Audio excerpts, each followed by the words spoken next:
Hello everyone, welcome to my blog. আমি কলেজের কাজে আবার চলে এসেছি ইউনিভার্সিটিতে। তো সেখান থেকে ক্লাসে এসে গেছি। ক্লাসে এসে স্যার ক্লাস করাচ্ছিলেন।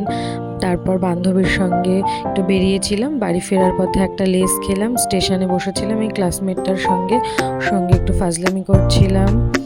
বাড়ি আসার সময় অটোর জন্য দাঁড়িয়েছিলাম। আর এই যে গরমে ঘেমে আমি একদম ক্লান্ত। আকাশটাকে পুরো মনে হচ্ছে শরতের আকাশ।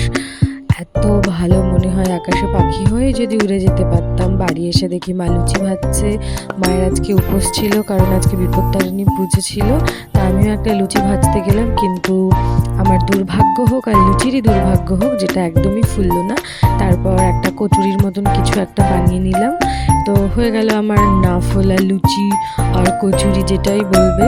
আর এই যে আর লুচির সঙ্গে ছিল আলু পনিরের তরকারি নিরামিষ, আর এই যে আনারস, পুজোর সুতো, আর হচ্ছে এই যে আর একটা শর্ট ভিডিওর, যেটা আমি খেয়েছি।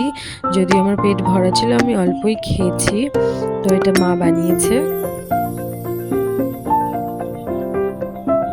আর এটা তার পরের দিন আবার ইউনিভার্সিটি যাচ্ছিলাম, স্টেশনে বসেছিলাম। টিফিনে বেরিয়ে বান্ধবী আর আমি ক্যান্টিন থেকে পকোড়া খেয়ে নিয়েছিলাম। আর কলেজে বসে গরম চাও খেয়েছিলাম। আর বাড়ি ফেরার সময় এই ফলের দোকান থেকে ফল কিনে নিয়ে বাড়ি চলে এলাম। টাটা।